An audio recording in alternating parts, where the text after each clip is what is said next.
Goodness me. Just about everything that could go wrong did go wrong. I've had 50 minutes sleep.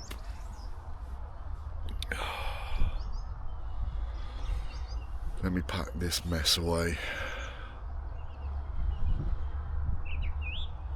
and then I'll give a proper update. Where to begin? I've had 45-50 minutes sleep total, and now the whole of this walk is in jeopardy.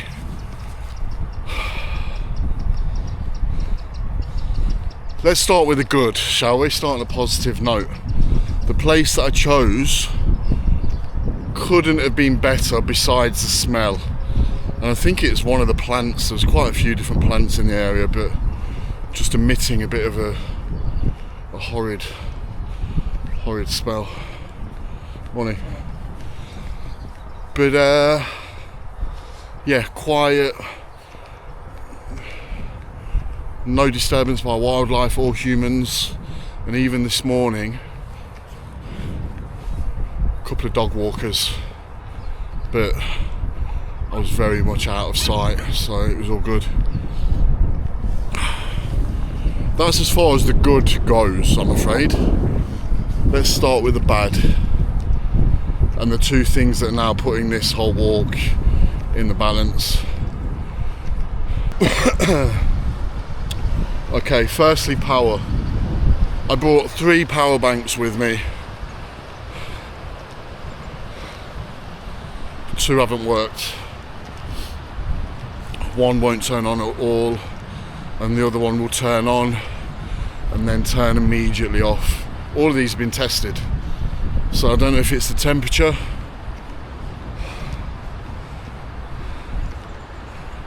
whatever it is, they aren't working. So I'm down to 1, which thankfully did work, otherwise I'd be really up a certain creek. So I'm down to 1, which is now on not a lot.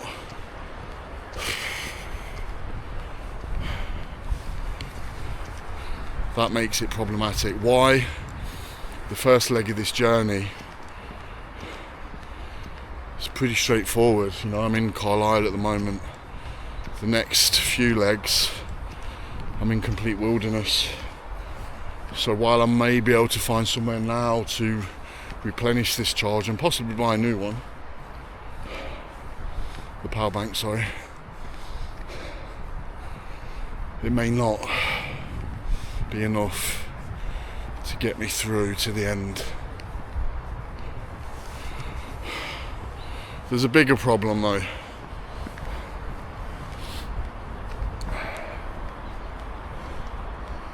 I bought an extra large sleeping bag.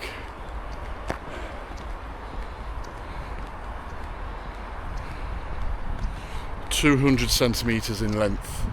I'm 6'2", 188. You know, good bit of give lengthwise. As I settled in for the night, I went to zip the bloody thing up. I couldn't get it past my chest. Yeah, so I ended up sleeping in my warm kit with the sleeping bag tucked under my nipples, and it was not a good night's sleep whatsoever. On the plus side, physically, I feel really good. Not anywhere near as much pain as I thought I would feel. However, have to be honest, there's no way I'm continuing with this walk with this sleeping bag. It's too small. You know, one night with an hour's sleep, just about get away with it. But I'm not doing this walk to be some sadistic endurance specialist. I'm doing the walk to see a bit of Roman history. So my plan of action now, if you couldn't have seen, if you just seen, maybe you did, The river was on my right hand side. I'm now walking into central Carlisle. Here it is. And my plan is, can I get any hostels, B&Bs, pub rooms along the way? Physically, the walk will be fine. I think the first day was my most nervous and it's been okay.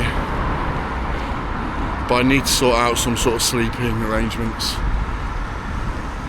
If I can do that, that will also give me the option of recharging stuff on an evening via the mains. So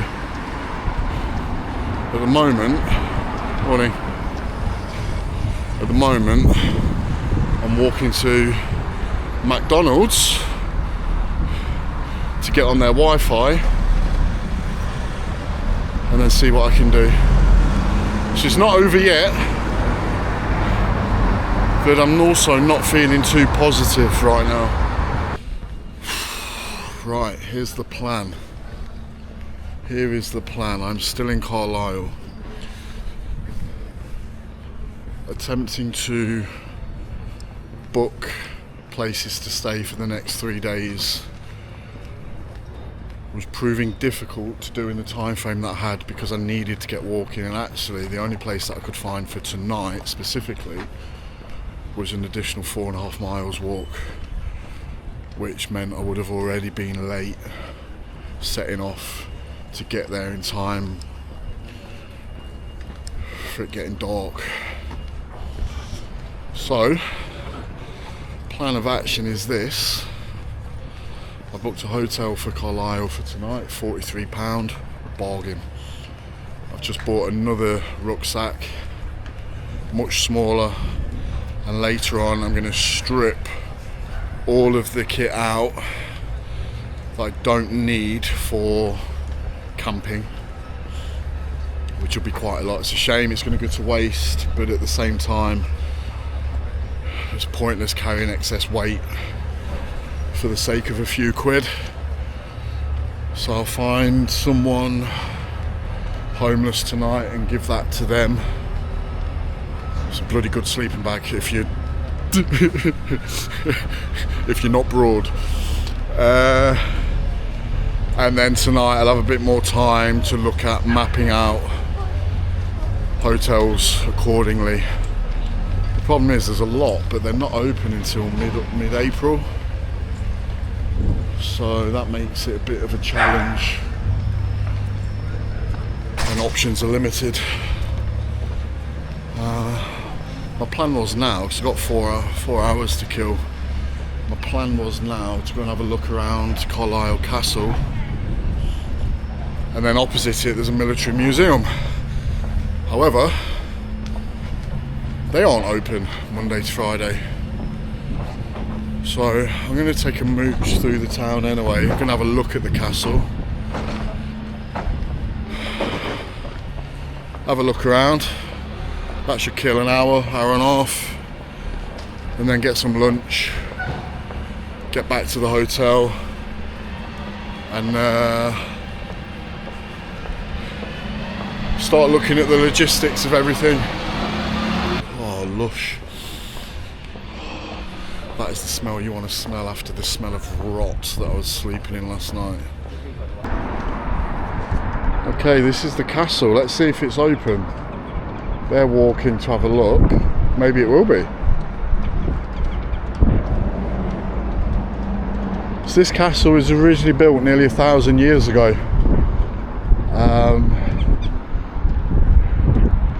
It was, I think it said 1092. Yeah, I can see from the opening times it's not open. I think they're just looking through the gates. Yeah, the gates are closed. And then after, I think, 200 years, it was rebuilt in stone. And this place has played a significant role in the wars between the English and Scots.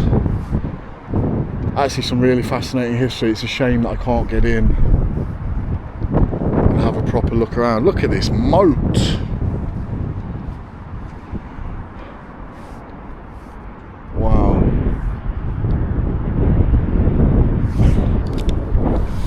Imagine this like 1,000 years ago, 800 years ago, 700 years ago, when people are storming it to try and get in. Incredible. I don't know if the cathedral will be open, but look at that.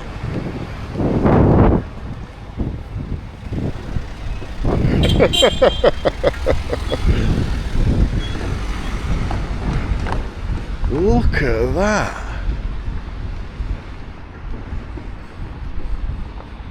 Is this the front? Doesn't feel like the front. Let me get around the other side.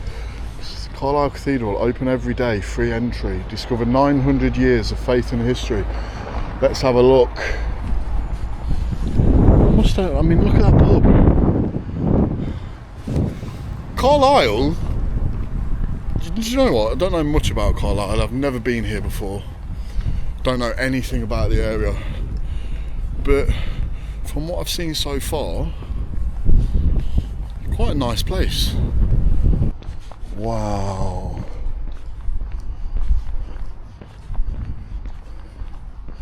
How cool is this? Cathedral Cafe, cakes and snacks. Chris, I'm doing it for you, mate.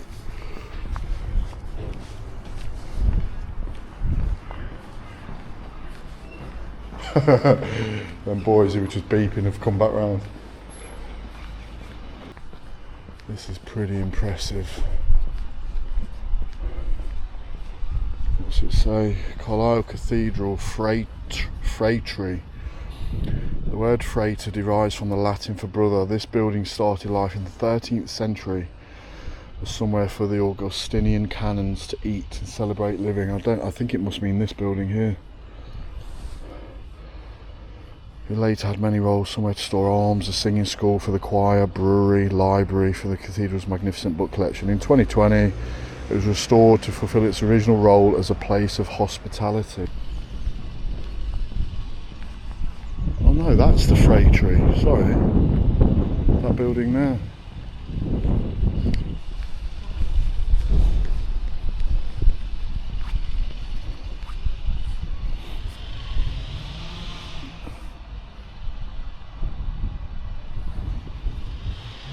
I'm looking at it upside down.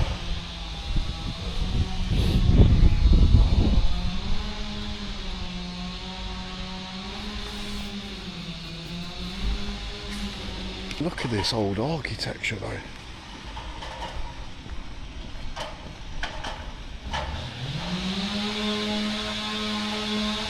Wow.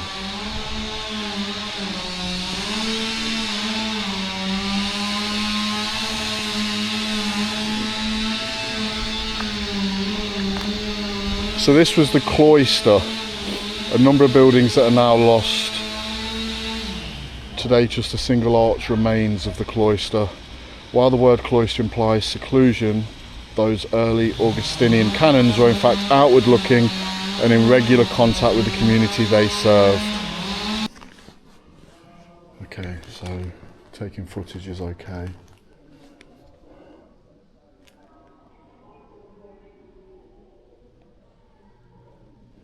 A tribute to Walter Scott, who authored Rob Roy.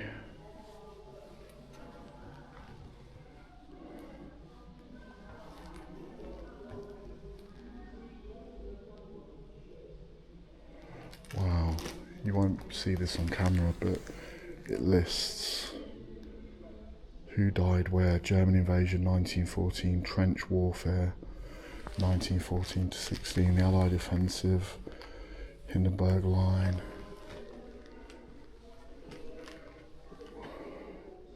All the different battle honours of World War I from the Border Regiment. 1914 to 1919. So I've got a little map which tells me what each area is. Oh my gosh. Looks like a seance.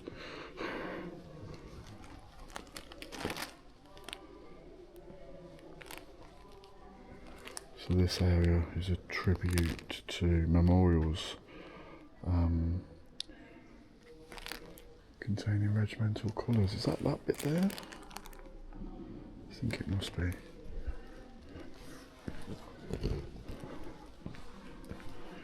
So I've been encouraged to go down these stairs and look at the treasury. Stunning collection of treasures telling the story of Christianity in Cumbria from Roman Britain to the present day. I'll actually see something Roman. Oh, stairs are a little bit sore.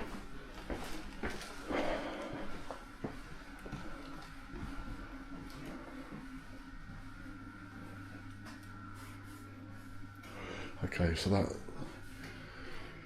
giving you a little bit of history of the excavation work they did, and this must be, I don't know. My good gosh, it costs £2,771 per day to keep this place open. I just donated £5 and that doesn't feel very significant now.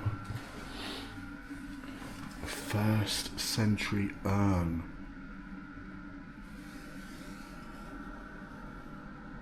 Wow.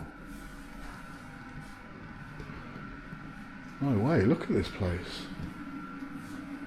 I don't know, it's not very light in here.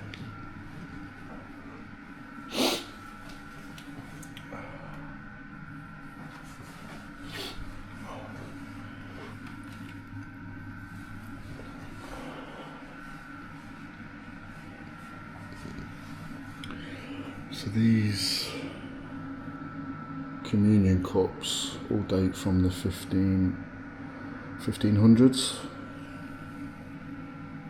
And these a little bit later, mid 1600s. And go down to the 1700s. Wow, what is that helmet? Let's get around the other side and have a look at that.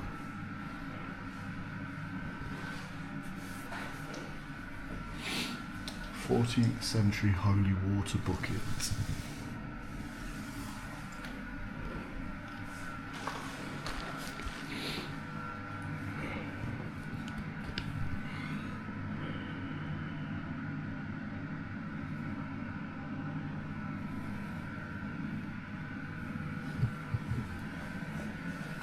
A 17th, or probably 17th century lead crucifix.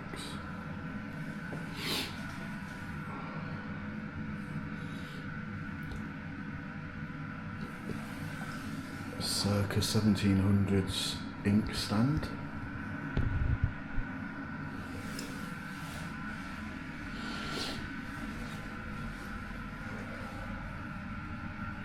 '19th century Gothic revival chalice.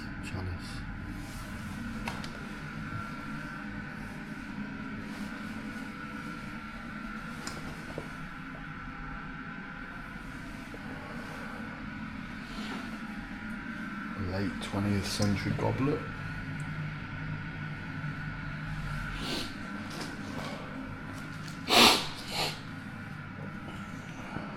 What is this? 15th century alabaster panel.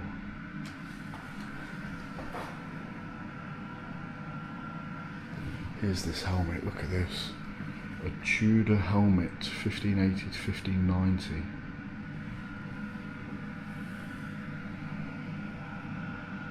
Wow, you are not seeing much out of there, are you?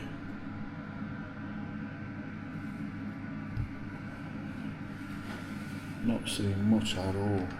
Are they breathing holes? They must be. That is a formidable bit of kit.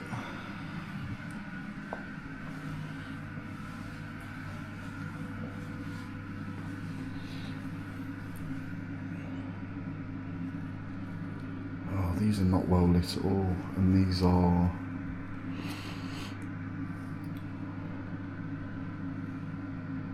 little buckles and bracelets. So the only Roman piece is that glass urn.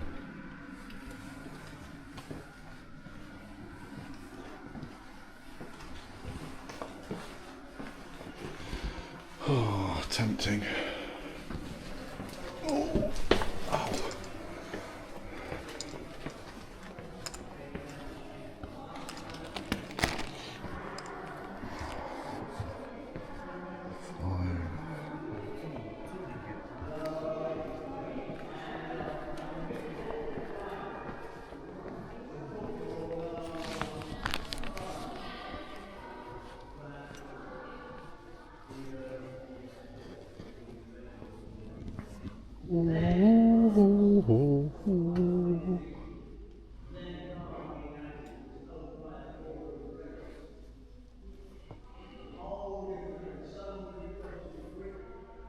The camera's not going to pick up the detail of that. That's carved.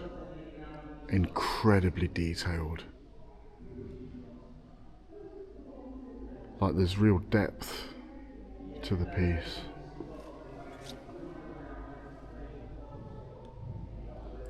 That's 16th century. My gosh. Wow.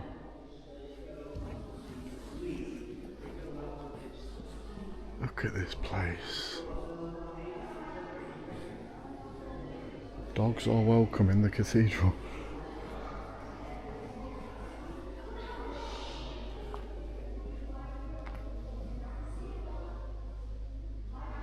On the backs of the choir stalls are the rare painted medieval panels. Does the camera pick them up?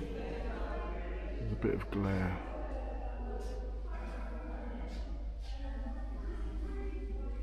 Oh, and that's what they would have looked like when first painted. You know, one thing I love stained glass windows.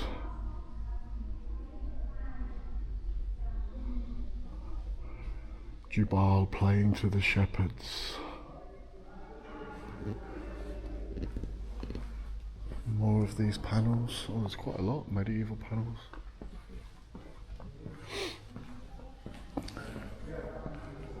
So I've been told the centerpiece is this ceiling.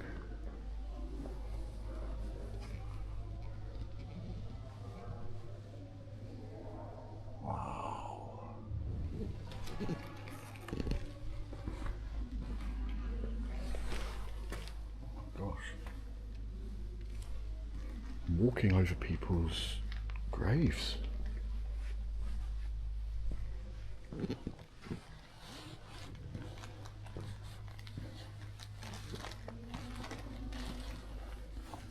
Oh. Look at this. That stained glass, the camera's never going to do it justice. It's all the way up. And then this fantastic painted ceiling with the organ at the back.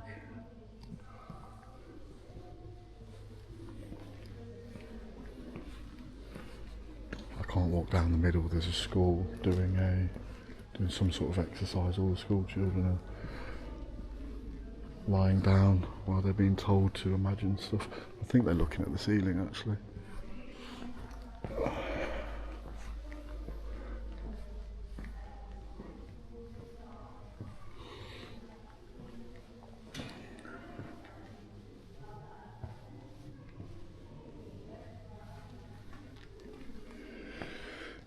The interred remains of the Reverend William Fleming.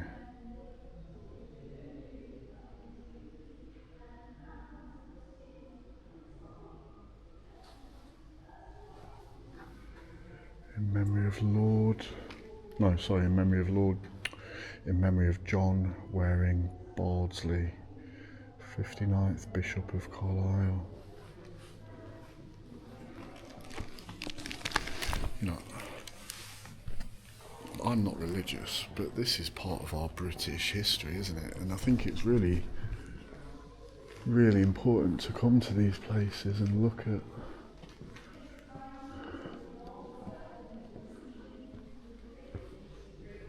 the history that we are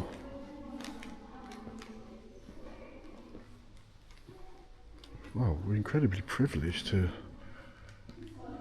Nearly 1,000-year-old building that we can just come in and wander around.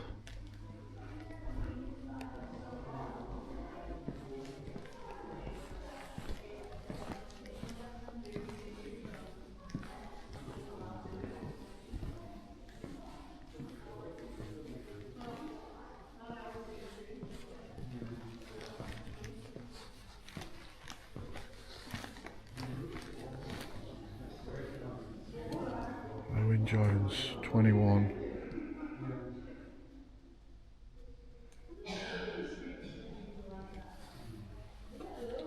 Doesn't say who this is. Okay, that's me having done the tour.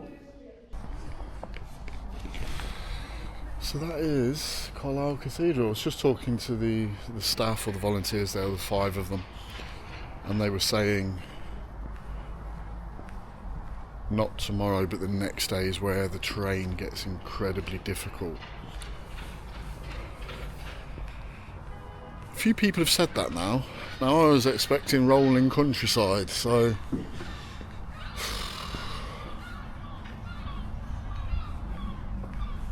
what a beautiful building though. Beautiful bit of history. Wow. It's quite interesting. From the outside, the stained glass just looks dark.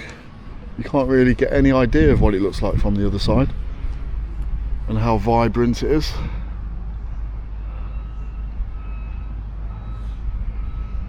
Claire, I found another one for you.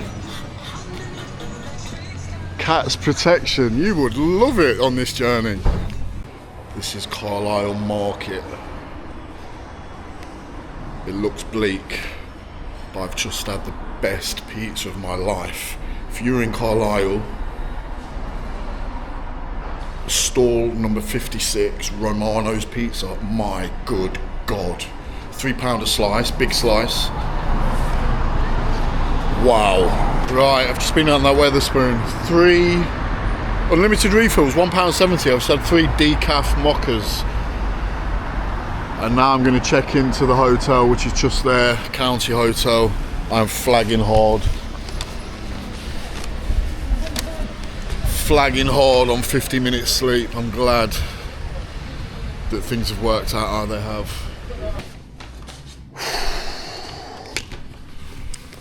Room 316, and the lift's out of order. Let's have a look what we've got.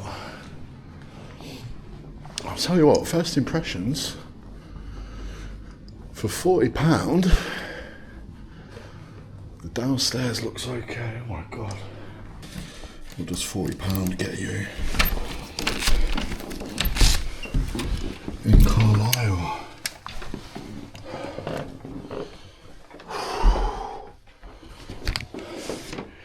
This is alright. Don't know about that creaky floor. Oh.